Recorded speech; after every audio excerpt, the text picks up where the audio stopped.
Welcome back to Android Authority's Q&A. My name's Jayce, and this is where we answer your most pressing Android questions.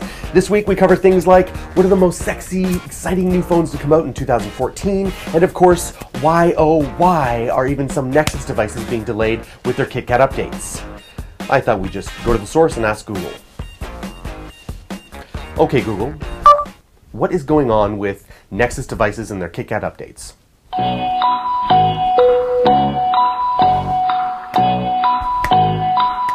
Google, you still in there? Yes. What's going on? We prefer Josh. We prefer Josh.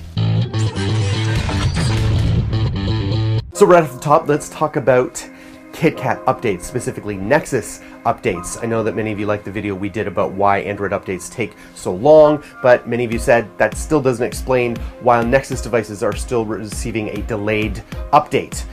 So there's two things. One is that they often come in geographical stages. So just because you live in Poland, for example, and you've heard people in Canada receiving updates, that doesn't mean necessarily that you're going to receive updates right away. There's providers and networks to deal with, and therefore they come in geographic stages. Keep that in mind and be patient. But the second thing is that, and this is a rumor, it's an unverified rumor from, not from Google directly, but we heard from a developer, an Android developer named Al Sutton, that there was potentially a critical bug release that had to do with encryption and could have left encrypted devices unencryptable if the user entered the wrong password after an update. And he argued that it appears that Google wanted to fix this serious problem before rolling out the KitKat update, specifically with the Nexus 4, hence the unusual delay. So I think that has something to do with it. Next question came in was, why is it that manufacturers just don't all use stock Android?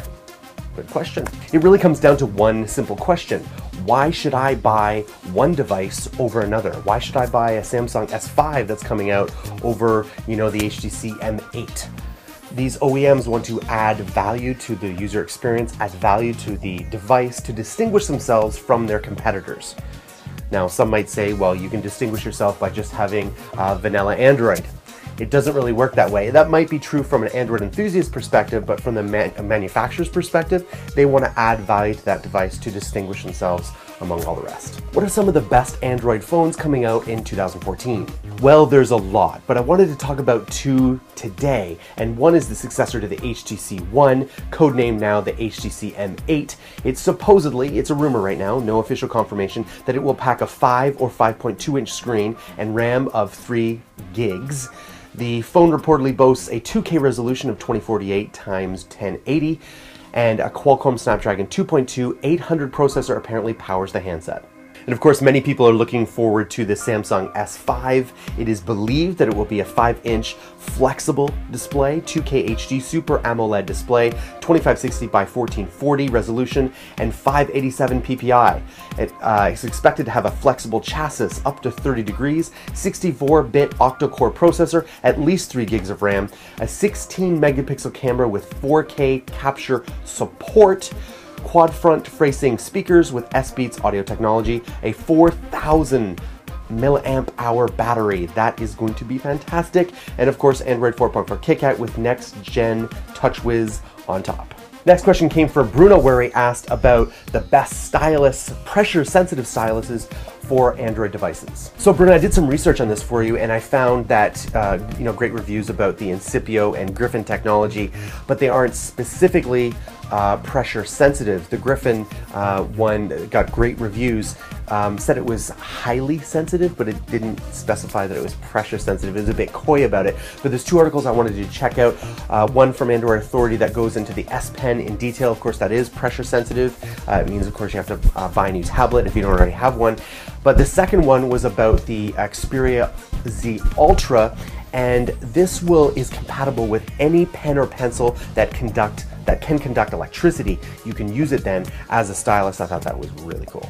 So the last question comes from Alicia Yigley. Alicia said, how do I fix my cracked screen tablet? I'm sorry to pass on some bad news to you, Alicia, but we found that we bought this for what, $209 when it first came out, and to replace it after labor and parts, it would be about $150 before taxes. Ouch. So what I can recommend to you is the following. This is the case that I have for my Galaxy Note, and it's very, it's an Otter shell. For those of you who know the Otter stuff, you put the phone in the shell, and then this is encased in another case that goes into your belt loop. Very geeky. I don't use the belt loop anymore, but this shell has been fantastic. I've dropped my Note several times, even face down and on the corners, and it hasn't been a problem. There's nice reinforced corners right there. You can't really see that very well, but now here is the key. On this case, there is a bevel that comes around the side. It's very small, but it is enough that if it were to drop right on the screen side, flat down, most of the weight would be bared by the edge of the bevel, not the screen display itself. And I think that's the reason why I've dropped this numerous times and it hasn't cracked. So get a proper, you know, shelled case like that, and I think it will do really well for the next time. Good luck, Alicia. Thanks, Android Pete's, for watching. I just want to let you know that all the articles that are referred to here are in the show links below. I wanted to thank you. Yes. Do not forget to like and subscribe. Okay, Google. I guess you're not evil. You are a fat Bruce Willis. Hey, listen.